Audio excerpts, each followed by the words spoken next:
Hi, Dare to Disrupt listeners, Ryan here. Before we jump into Doug Leech's incredible story of recovery and success, we want to pause to provide a warning to listeners who may find the following topics to be distressing. This episode contains detailed discussions on depression, anxiety, suicide, and drug abuse. We encourage listener discretion.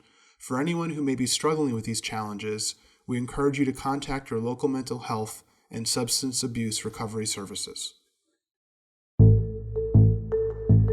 It was so shocking to me as I moved forward and was opening up programs. Two things. One, the lack of resources across the entire continuum of care. And number two, it wasn't just about starting a business, which is hard enough. It was starting a business that everybody in a community pushed and fought against you opening. It all comes down to the stigma.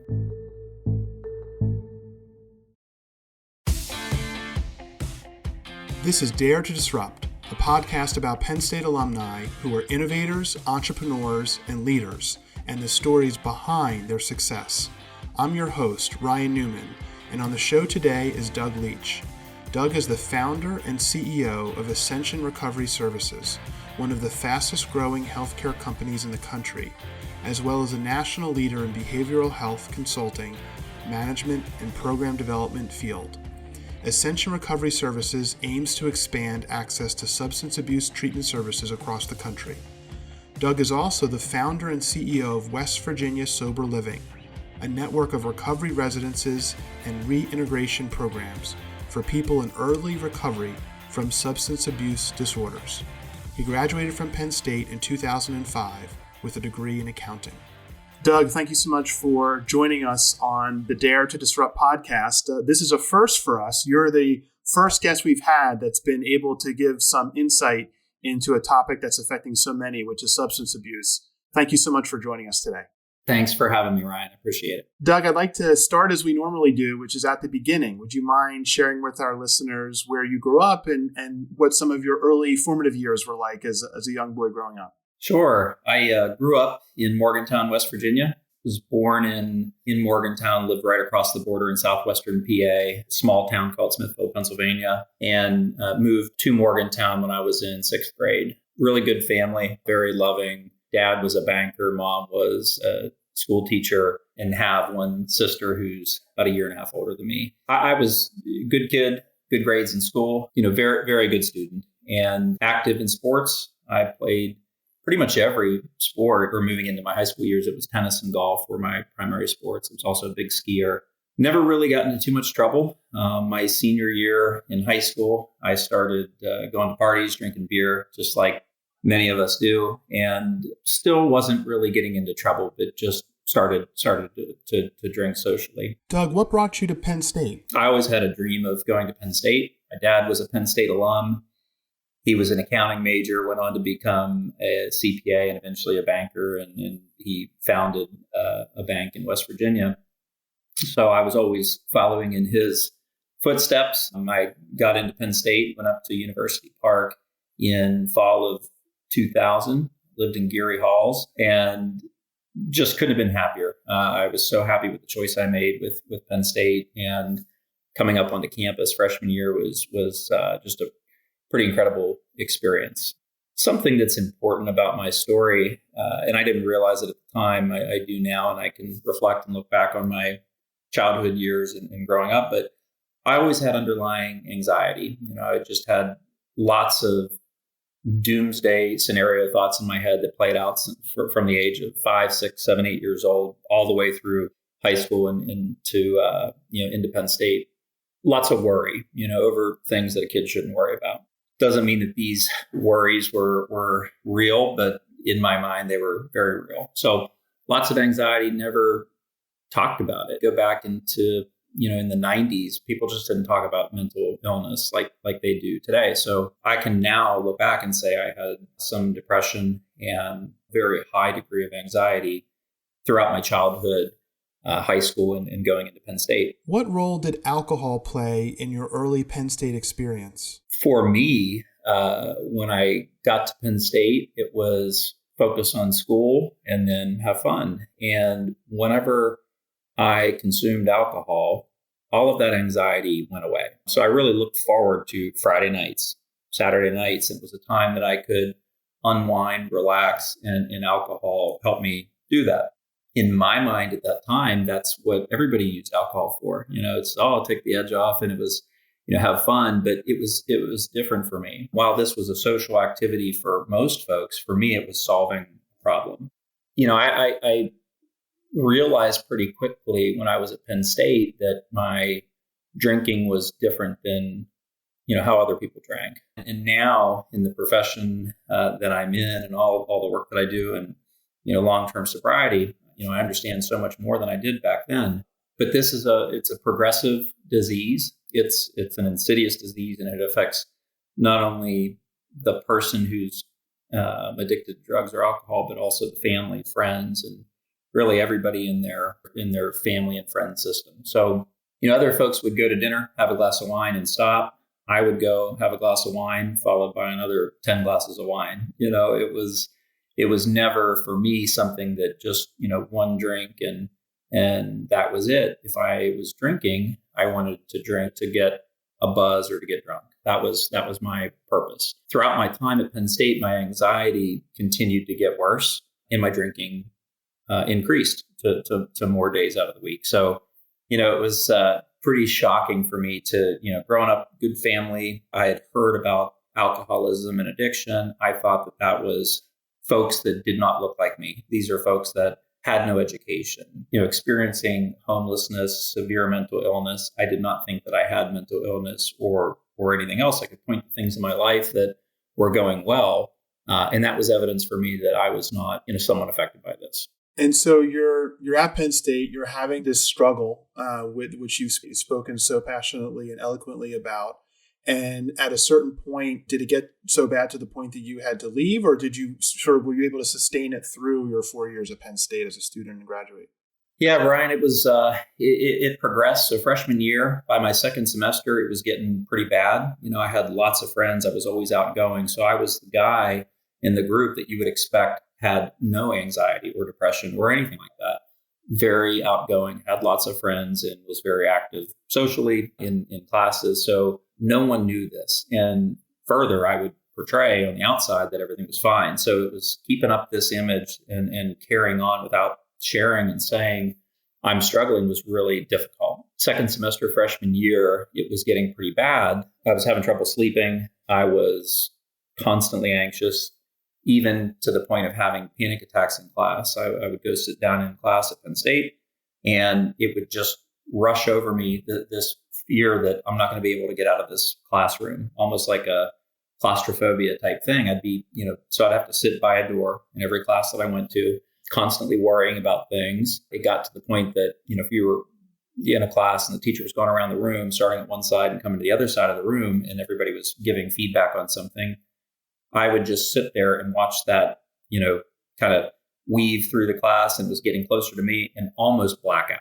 It was crazy. And this is someone, coming from someone who has been social, had, very comfortable throughout my years being in front of large groups of people. Hindsight, I wasn't actually that comfortable, but it was starting to, this anxiety was starting to grow. But I had just had so much experience being around people, with my parents being in business in town and my dad starting a bank, and at functions all the time. I was always interacting with adults and lots of situations like that. So it was very strange, and I didn't know what was going on. The one thing that I did know is it wasn't normal, and I did not want to tell anybody. I was so embarrassed to tell people, hey, I go to class and I've got to sit by a door because I might have to get out of there. It's like, I was just afraid, well, if I say that to somebody, they're going to think I'm absolutely insane. So it built. I left for the summer, left Penn State after freshman year, came back to Morgantown, West Virginia, lived with my parents at home, worked a job, and had a pretty good summer, going out with friends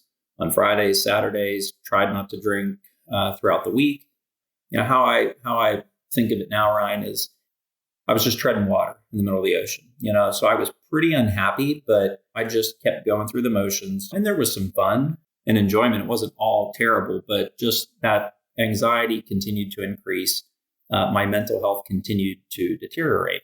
Went back up to school for my sophomore year. It would just ebb and flow. I'd have good, good month, bad month. But just underlying was all of this worry. I was never talking about it. I'd never gone to a therapist. I thought going to a therapist was admitting you were a flawed human being. And I just all the stigma that surrounds mental illness and addiction, just kept me from, raising my hand and saying, I'm having a hard time. So what was interesting is at the end of my sophomore year, I started to, break out, get pimples. And it was right around the time that Accutane came out, and it was a very popular medicine. We had heard some things about, this medicine caused, depression, anxiety, severe, things like that. So I wanted to take it. Got pimples, take Accutane, they go away. What's the problem? And my parents had started to notice that I was having some of these struggles. We didn't really know what to call it. We didn't know what was going on, but they knew that I was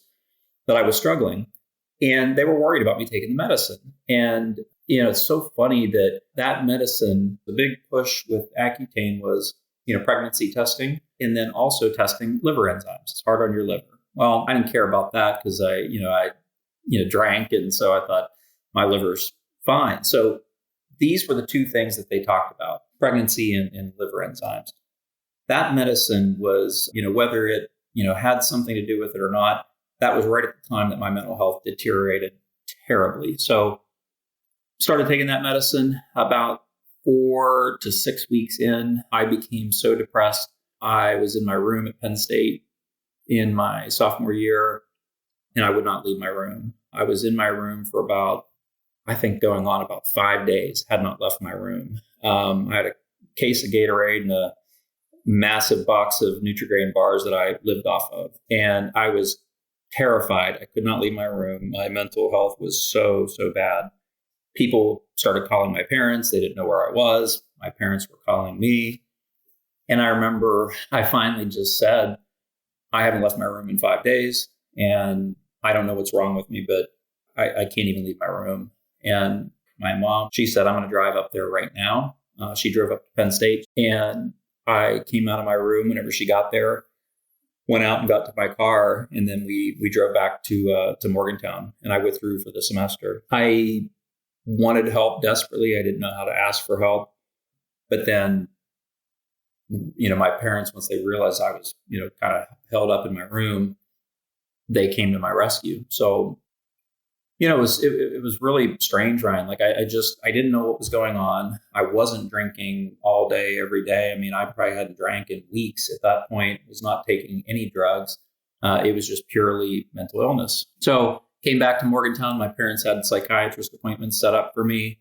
I got involved with WVU Medicine's Chestnut Ridge program. That's their psychiatric outpatient practice, and got on antidepressants. And I remember getting on that medicine. I was embarrassed to go to the pharmacy and pick it up. I thought everybody at the pharmacy is going to be talking about me. And looking back, it was just all this stigma that I learned from being out in the world, just that someone struggling with mental illness is a bad person or a flawed human being. That's kind of just what I believed. And it's just so not true. But I was so embarrassed to say that I was struggling. And so I kept it all inside. But anyway, that started my beginnings of getting involved in counseling, therapy, seeing a psychiatrist. So after that experience where you sort of had a reset in Morgantown, presumably you came back to Penn State and then were able to finish your degree. And if so, what was your mindset like when you returned? More importantly, you got to the point of graduation. What were you thinking after graduation at that point? Yeah, so I got better. The medicine helped, and I went back up to Penn State. The antidepressants were working. I was off the Accutane, so I was starting to do better. And like any 20-year-old, it was working really well, so I quit doing it. I quit taking the medicine. I don't need this. Go back to, I'm feeling better. So I didn't think that I needed to take it anymore. For the rest of my time at Penn State, the remaining 2 years, it was just kind of up and down. I would take the antidepressants because I was feeling down, take them for a period of time. I'd start feeling better, and then I would quit taking them. Before I graduated Penn State, I had an injury and was prescribed pain medication. The doctor gave me like 90 Percocet 5 milligram pills. I had never taken pain medication, knew nothing about it. But whenever I took that medication, I felt actually at peace for the first time in my entire life. So since I was, as long as I could remember, I always had this underlying worry and anxiety and fear. And when I took that pain medication, it did for me what therapy, what antidepressants, anything else never did. It made me feel relaxed and at ease and comfortable in my own skin. I used all 90 pills. This will last me however long, a month. They were gone in about a week. Called doctor back up and said, these 5 milligram Percocets aren't strong enough. I need something more. They prescribed me more. Ended up getting 3 different prescriptions from this doc. And my parents had noticed just bizarre behavior in me.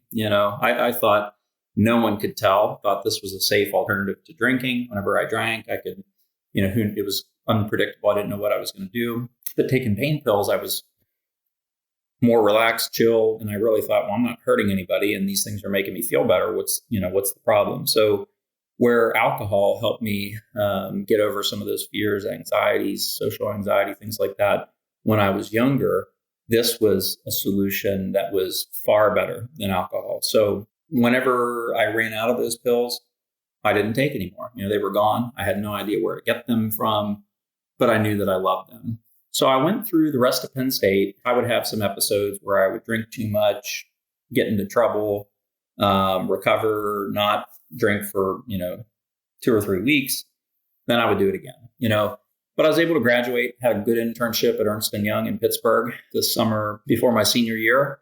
They extended a job offer to me. So when I graduated Penn State, I went right to Pittsburgh and had a full-time job. What was it like managing your anxiety while working at Ernst & Young in those early years? Working at Ernst & Young in Pittsburgh was just a dream of mine to work at a Big Four CPA firm. I absolutely loved the company and I still do.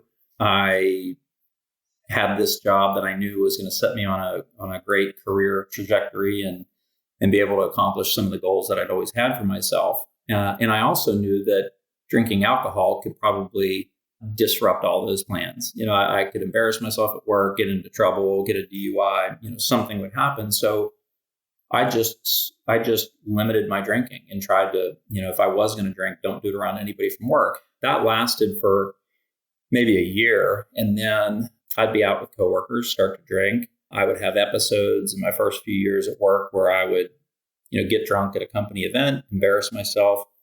And then I would play damage control and try to, fix everything and piece things back together.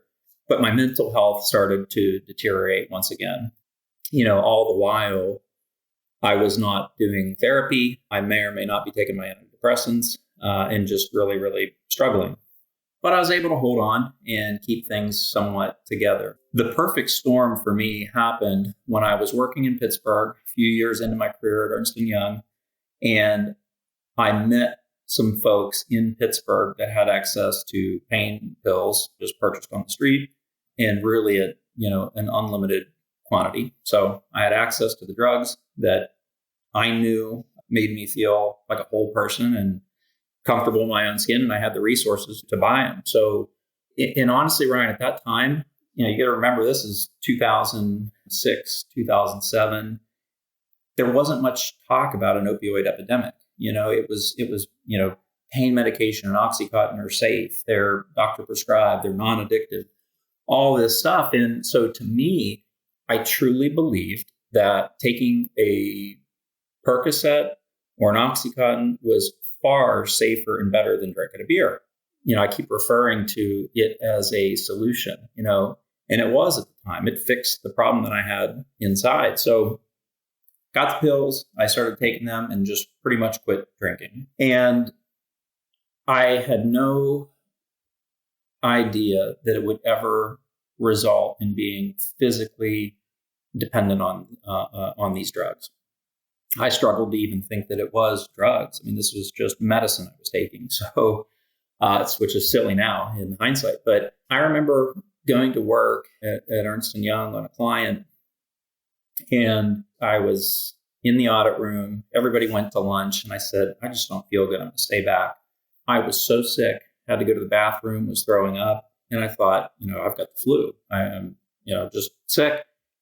And what I realized, and I remember talking to one of my friends and said, hey, can you come down and pick me up? I'm sick. I need to go home. And this was a co-conspirator of mine, someone that was, taking these pills with me. And they said, did you take any pills today? And I said, no, I'm out. I ran out yesterday. They said, you're in withdrawal. You need to get a pill. And I remember just kind of like the light bulb went on, like, is that really what this is? I didn't really believe it. I went, bought more, took one, and I instantly felt better. 20 minutes after taking the pill, all that flu-like symptoms and just, being terribly sick, it just completely went away. At that point, Ryan, is when I knew I was in trouble. I was like, how did this happen to me? How did I get to this point? And I knew then this was a problem.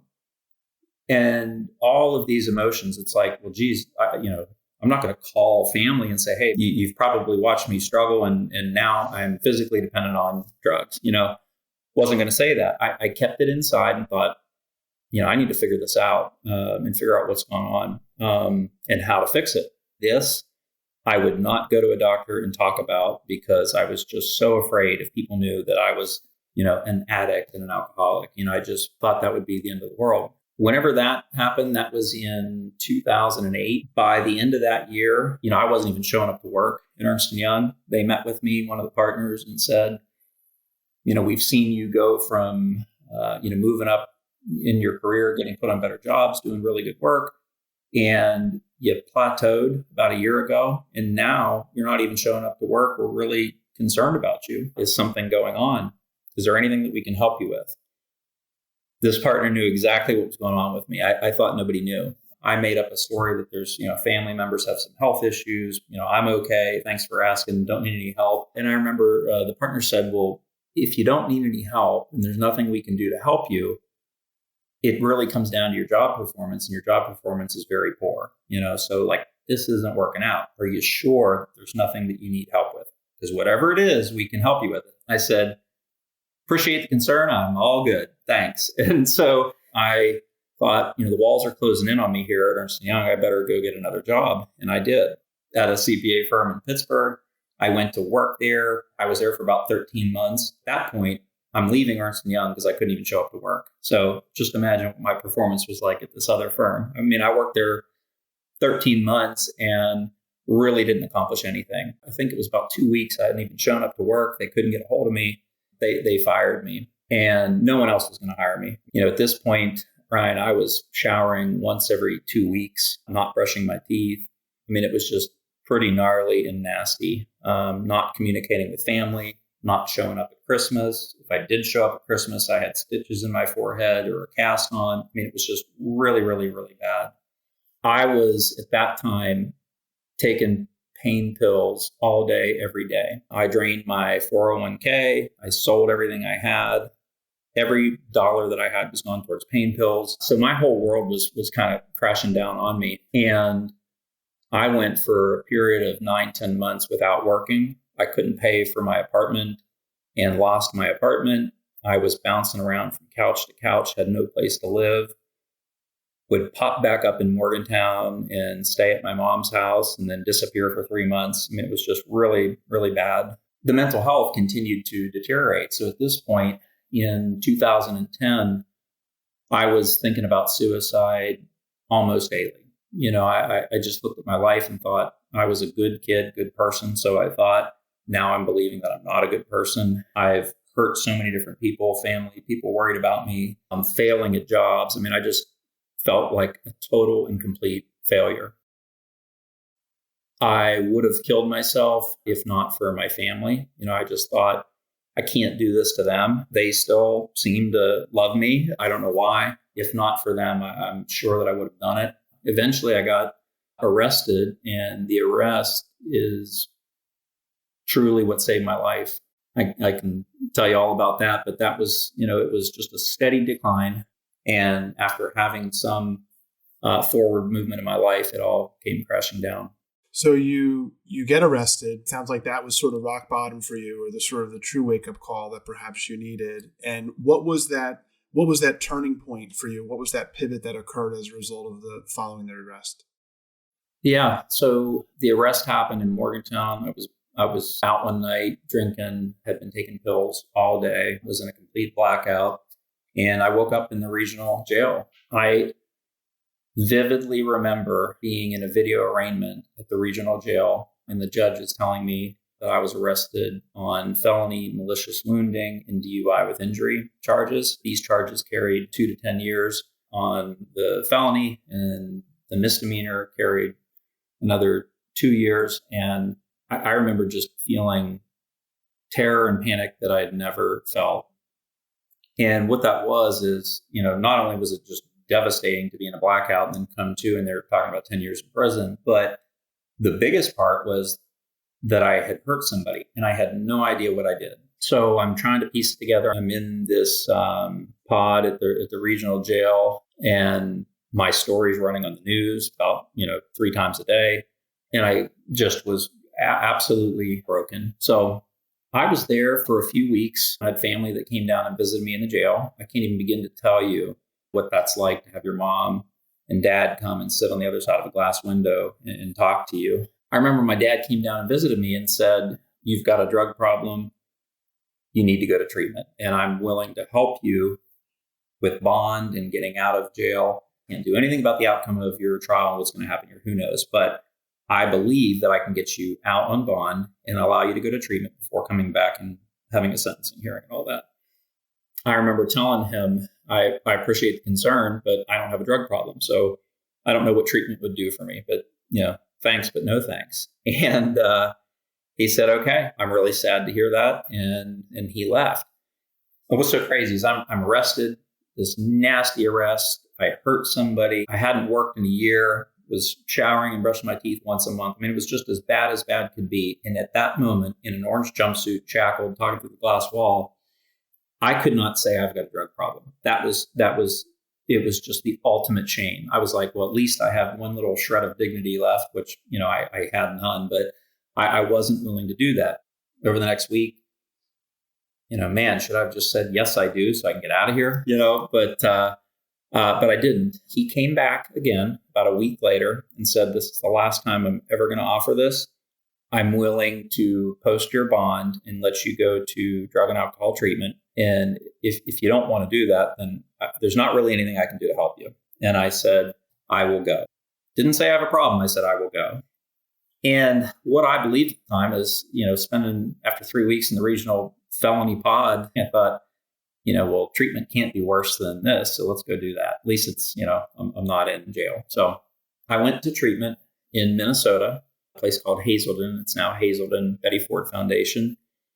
I had no idea why I was going to Minnesota and not West Virginia. I had no clue about 12 steps of Alcoholics Anonymous. I knew nothing about recovery. I knew nothing about addiction. I knew that I was dependent on these pills, but didn't really understand much more than that.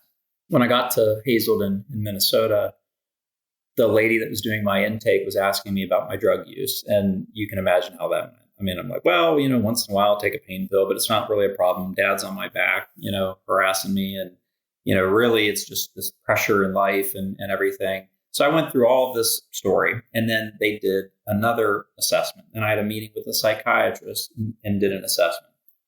Had a meeting with my primary counselor. They went through and did this assessment. So all 4 of these assessments that I did there initially were completely different. One of them I'm saying I take pills. The other one I say I've never taken any, and I thought I was being slick and telling them, I'm like, well, I want to say enough to have them keep me, but I don't want them to keep me too long and think I'm too bad off. So anyway, they saw right through all that, and they knew. I mean, people just don't show up in treatment that don't have a problem. You know what I mean?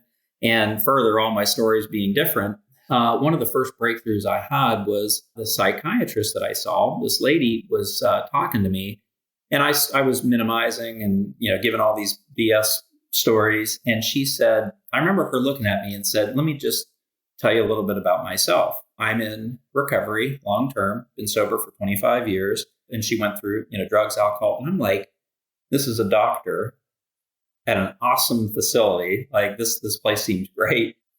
She's got it's a great job. She's just so presentable and highly respected here. This person had a drug problem. I mean, I was like, no way. And I started opening up. I'm like, well, I have that too. And this is what, I do. And then she would share some things.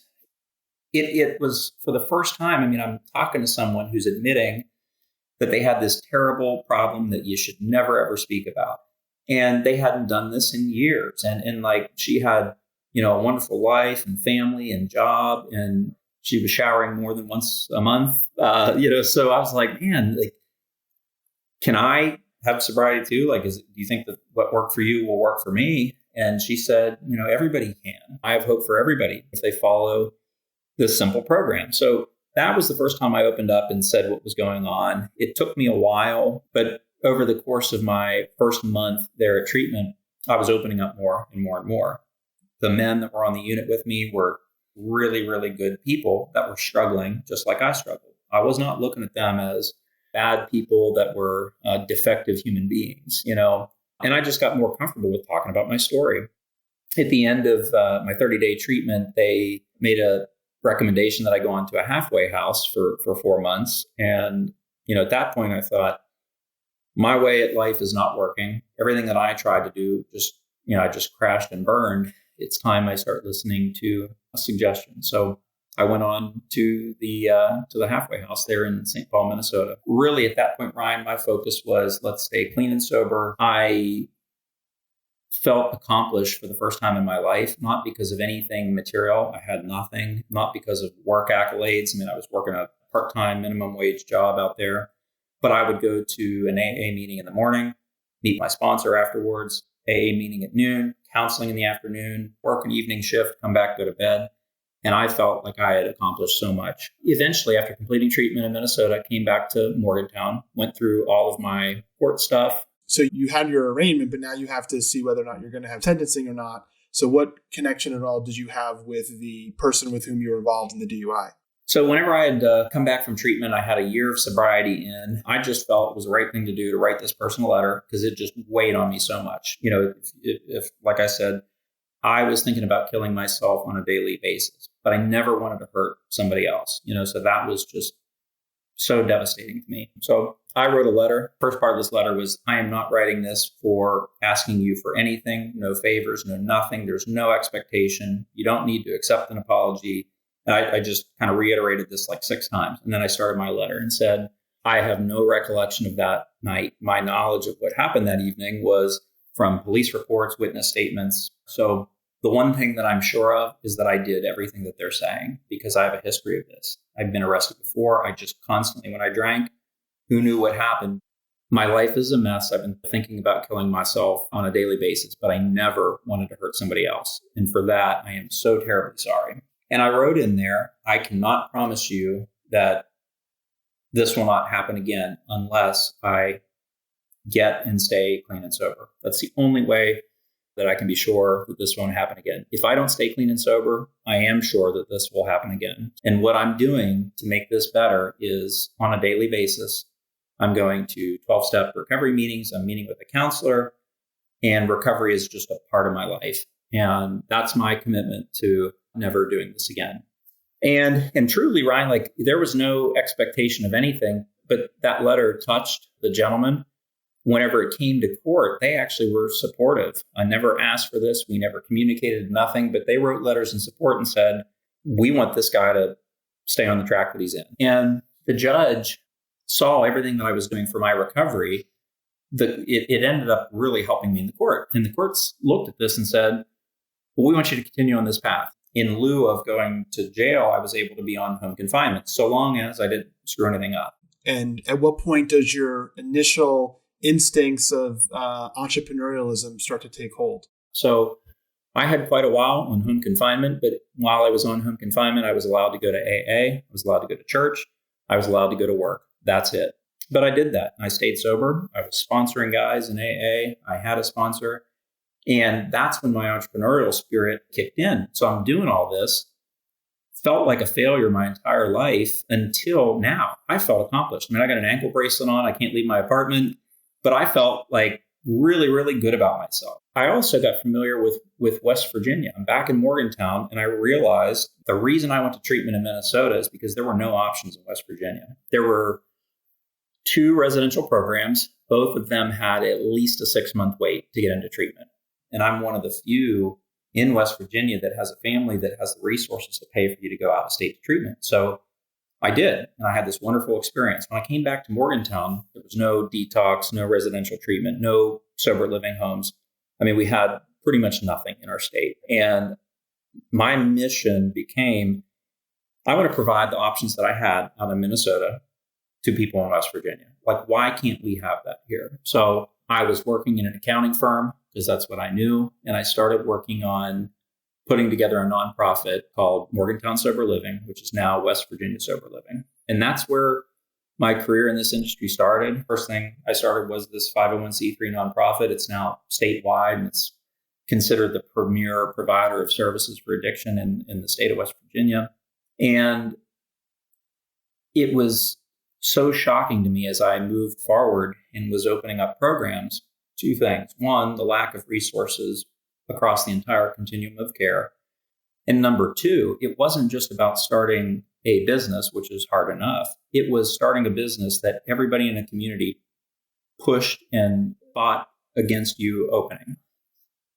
It all comes down to the stigma. The same reason I couldn't admit that I had a drug or alcohol problem is because the perceptions around this disease are so negative. When I opened a first sober home in Morgantown, I got sued by 8 different people. Some of these folks are now on city council and mayor of the city and things like that. And I don't fault these folks for this. They just did not know. So little was known about recovery that people just assumed that you have this problem. You were just a defective human being for the rest of your life. And that's just not the case. That pushback that I got made me fight even that much harder. I started opening up programs and then being an advocate for other groups in the region that were opening up programs whenever they would get pushback. And eventually I stopped doing the accounting work and was solely doing this expanding access to care for addiction and mental illness.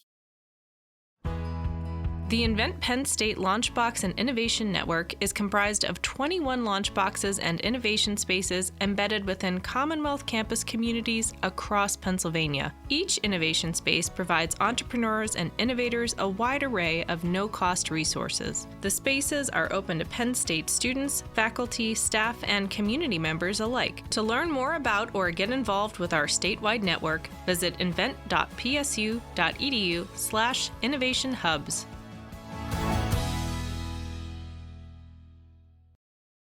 And so you start initially with this nonprofit. You basically have this West Virginia Sober Living, but then eventually that is the launching pad in some way for Ascension Recovery Services. So can you talk about how you went from the nonprofit model to the for-profit model? So I always wanted to, the recovery homes and the stuff I was doing through the nonprofit were really great, but we needed licensed behavioral health facilities in the state of West Virginia. I desperately wanted to open up detox and residential treatment like I had been to out in Minnesota. The stuff I was currently opening in the nonprofit was all the kind of aftercare and community support type programs. So as I started to think, how do we open up a licensed behavioral health facility? What was so shocking to me was no one knew how to do this. There were so few resources all over the country. I mean, you had big institutions like Hazelden and Betty Ford that had treatment centers. They know how to do it. But everybody kept all their secrets so guarded. And we got hired by a doc in Morgantown named Kevin Blankenship to help him open up Jacob's Ladder. Jacob's Ladder is the first treatment center that I worked on opening. It's in Aurora, West Virginia, and it was featured in a Netflix original documentary called Recovery Boys. Throughout that process, I'm calling on people that I knew from Minnesota, my counselor or the counselor supervisor or administrator at the treatment center I went to, and said, how do we start a center? How do we get a behavioral health license? How do you bill insurance companies? How do you get, your providers credentialed? And everybody had a little tiny sliver of the information, but nobody knew from A to Z how to open up one of these centers. So what I thought, Ryan, was it's so difficult to figure out how to start one of these centers and how do you put together a business plan for a substance use disorder treatment center? So I said, I'm going to start a business. This business is going to help other community organizations, hospitals, health systems, investor groups, community nonprofits open up treatment centers. We're going to take you from A all the way to Z. I had no money starting this business, so I had to pull in folks that knew the payer contracting piece, that knew the medical billing piece, that knew policies and procedures. And I pulled this network of folks together, hired them as 1099 contractors to work for me, only paid if we had a job. And we put together this team and a process, and we mapped out from planning to opening and then operating a center, what's everything that you need to do. I was really the kind of the connector, and I was learning this whole process, formed the company, made the website, started doing search engine optimization. And I would tag my pages, how to start an addiction treatment center, how to start an intensive outpatient program, how to start a sober living home. And within weeks, there were so many people Googling this, but nothing would come up. Now mine came up. I'm now at the top of every Google search. Doesn't matter where in the country you are. If you're searching how to start a treatment center, you're finding my articles and about our process. I started the company in January of 2016. Throughout 2016, we were getting calls from out of state, just all over the place. We had opened up the Jacob's Ladder program, and I got a contract with WVU Medicine to open up what is now the Center for Hope and Healing. We were developing these projects, getting them behavioral health license, getting them open, staffed, and treating patients. And patients were having really good outcomes. And we grew and grew. Every year we doubled in revenue and profitability. We were hiring folks in recovery to work at our company. Ascension was started in my basement. We were in my basement until 2018.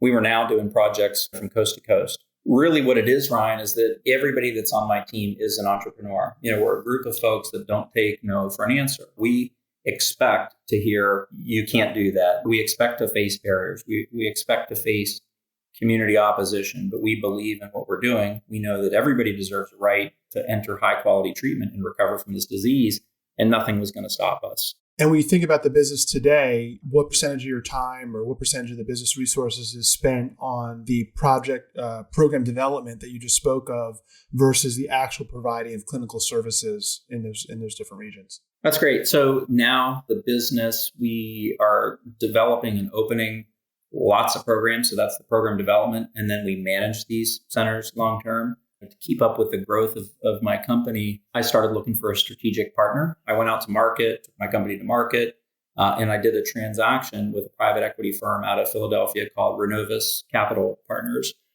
Within Renovus Capital Partners, they have a division called RCAP.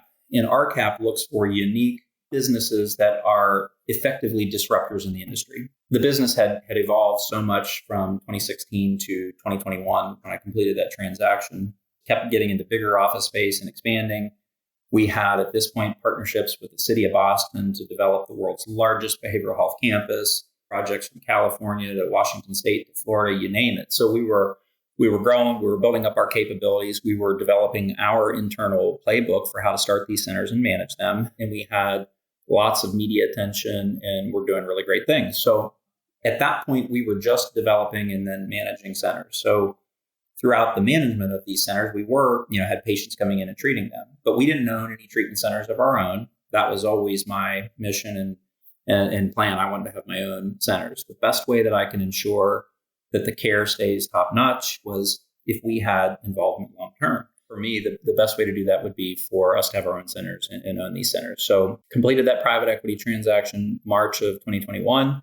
Over the first 12 months, this group helped me just improve every facet of the business, putting in whole IT infrastructure, building out our accounting and finance department, adding human resources to the business. The second 12 months of being in partnership with them, we started looking on what is our future growth plan. I said, I want to own centers. It's the best way that we can ensure that this quality stays the way that we want it to. And so we started looking at, starting de novo centers ourselves, doing acquisitions. We're actually in the middle of a transaction right now to acquire 5 treatment centers that Ascension developed and manages for another client. So it's very exciting times at Ascension. There's so much work to be done. You can take any state in the country, and there's just a vast number of resources that are still needed.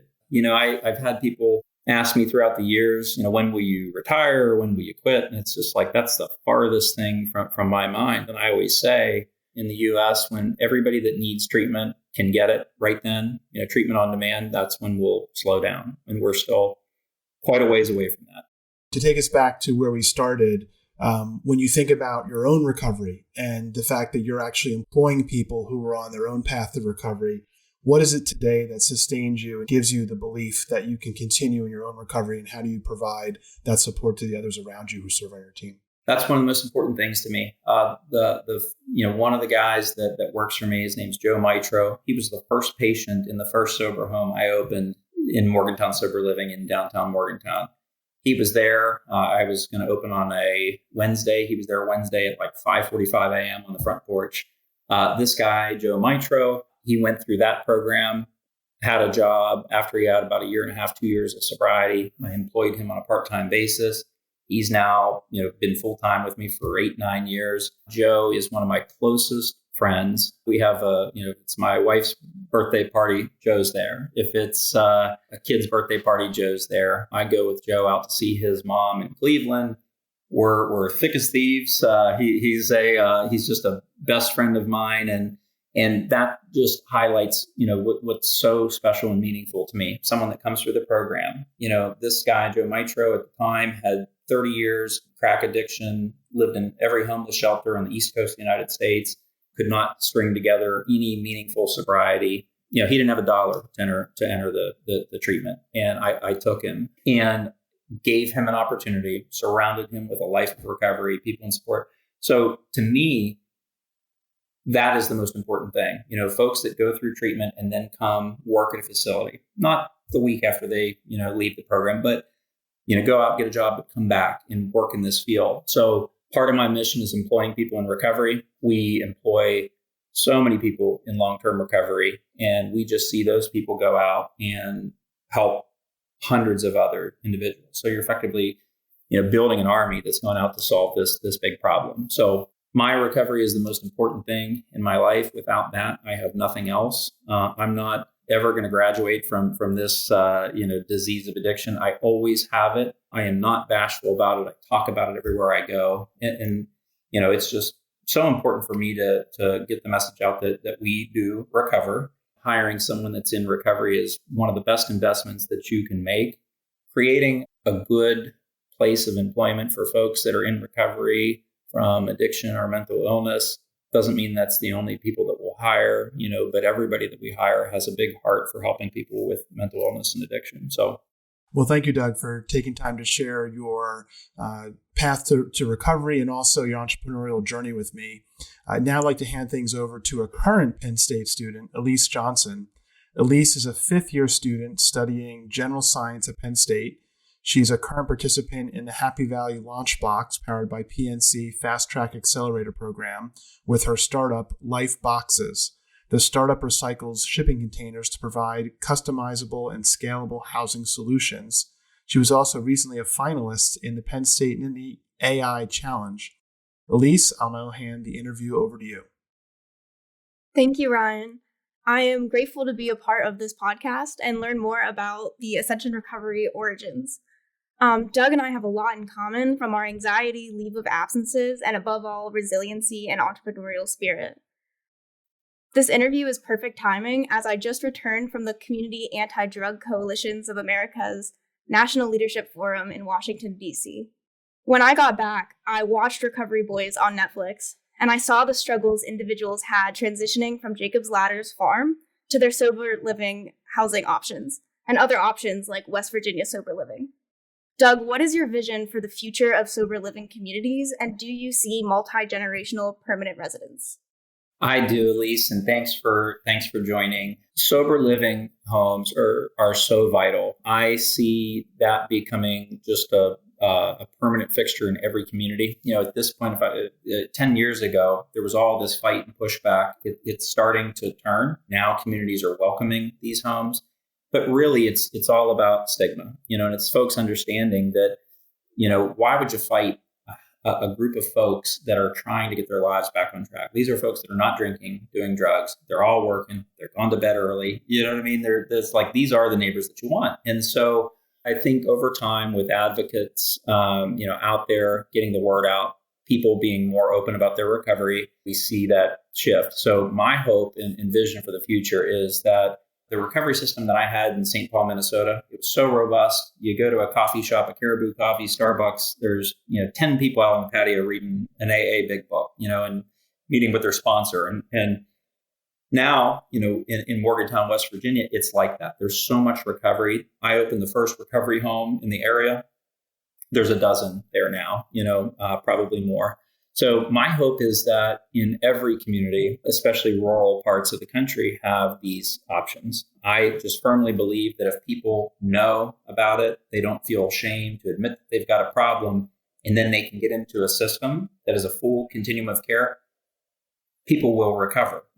People do recover if given a really good opportunity. But it's not just the treatment providers. We need local employment partners to recognize, hey, here's a group of folks in recovery. I want to hire those folks, and mostly what we see, Elise, in a community, people want to be a part of the solution. They just don't know how. So provide a job. Awesome. Thank you. And speaking on the battle against stigma and advocacy, I have recently, in the past year, been developing a neurodiversity peer support group through the local Acres Project nonprofit, which is Adults Creating Residential and Employment Solutions. And we have a Discord server connecting Penn State students who have ADHD, autism, OCD, etc. That's the peer support community I really wish would have been around and, lacked that stigma when you would have needed that back whenever you were battling your struggles at Penn State.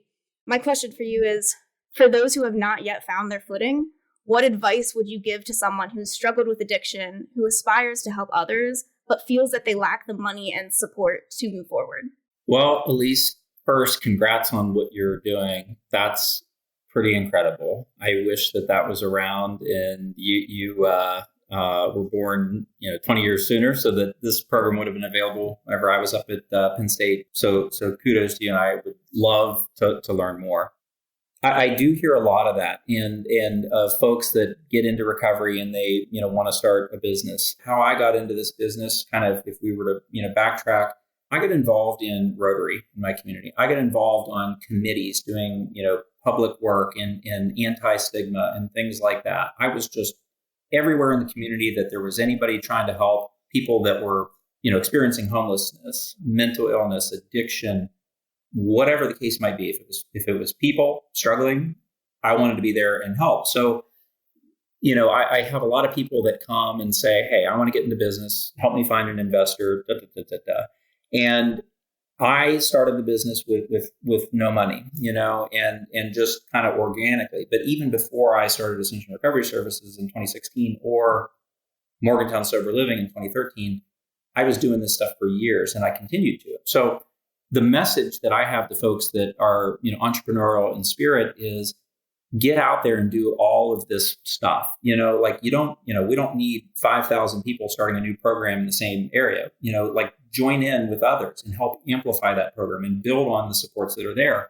Then you'll find your niche and what's really, really needed. So kind of like the misnomer is that folks think, okay, I want to do this. Now someone give me money and let me go do it. Now I invest in projects. I think it's great.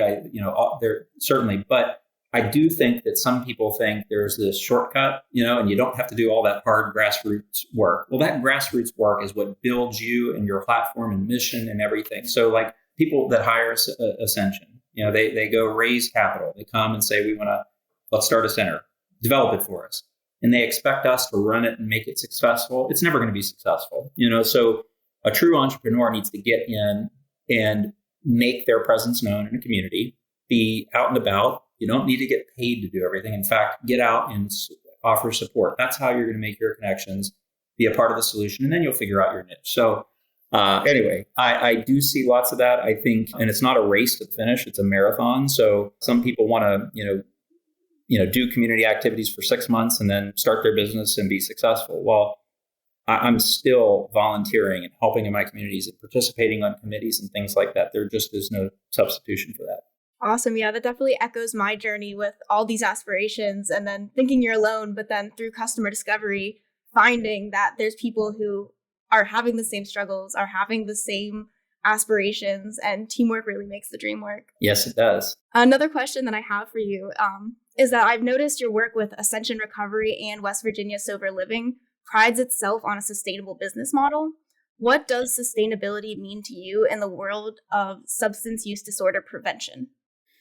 Yeah, so it's so critical. And we see in the days of grant funding from the feds and the states to start programs, we see people start a program, the business is not sustainable. It's totally dependent on that grant. Grant runs out, so does the program. So whenever we start a program, and let's talk about West Virginia Sober Living, there's recovery housing. It generates some revenue for people paying program fees. But folks like Joe come into the program, we want to come in, house you, feed you, help you with support, get you to and from doctor's appointments. But he had no money to pay, and so we want to bring people in. So obviously you got to keep the lights on. You got to pay all the utilities. You got to pay your rent on a house, a space. You got staffing. It's finding charitable donations as well. But first, you got to have something that people believe in before they do that. Next, it is get a behavioral health license and provide counseling services so we can bill Medicaid, and generate another stream of revenue. Another facet to diversify this business and create a sustainable enterprise, have a social enterprise that people can work at that are in the program that generates revenue. So we have WVSL Works, it's called, and its formal program name is Reintegrate Appalachia. We have a contractor's license. Folks come in, they do home remodels, they remodel and work on treatment centers that are getting built. So they're helping build resources in the community. They're getting paid for that work. So it's providing jobs for people in recovery, and it's producing some margin that helps offset the charity care that West Virginia Sober Living does. Building that business out, and it's been for, a 10-year process. We're continuing to grow, but it's balancing adding more homes and more resources with making sure you got the cash flows to support that and provide the right amount of charity care. If you tighten up and provide no charity care and say, we're just going to expand and open up 10 more, programs, we're kind of missing the mark because we're getting away from our mission. So it's a balance of growth and expansion with providing that care that is so desperately needed. So to make the business sustainable, and my belief is have diversified revenue. If you're focused on one stream of revenue, and that's, grant dollars or program fees for people living in recovery housing, well, you get a whole wave of folks coming in that have no money and can't pay, you're in trouble. You know what I mean? So it's having these diversified revenue streams, being very practical when you're hiring folks and, paying people, a living wage and an opportunity to increase, but making sure everyone's working really, really hard on the mission. And that's how we do that. Yeah, that's awesome. And I had mentioned the Community Anti-Drug Coalitions of America. I've learned a lot about the different resources that are available to diversify, to provide recovery options, or to provide prevention solutions.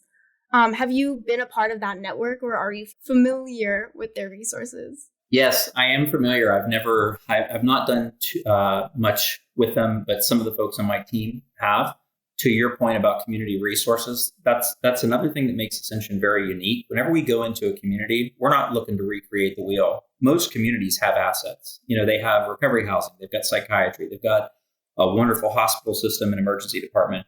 We go in and connect the resources. Like, we don't want to provide everything. Let's fill the gap and then connect resources. So that's a big contributor to Ascension's success and growth, is that we don't reinvent the wheel everywhere we go.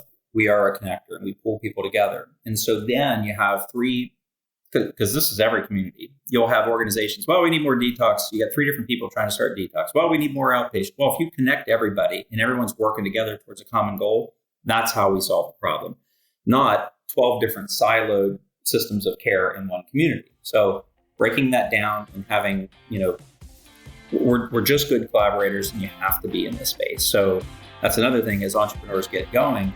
You don't have to, own everything and, competition and, working together. Your business will do so much better. You can focus on what you're good at. The other community partner can focus on what they're good at, which has led us to many partnerships, especially with WVU, all throughout, on the university side and the hospital side, collaborative relationships that have helped us grow immensely. Awesome. Well, thank you very much for your time. And I definitely look forward to being in touch in the future. Sounds great. Thanks, Elise. That was Doug Leech, founder and CEO of Ascension Recovery Services. If you haven't already, be sure to subscribe to Dare to Disrupt wherever you listen to podcasts, and look out for next month's episode. Thanks for listening.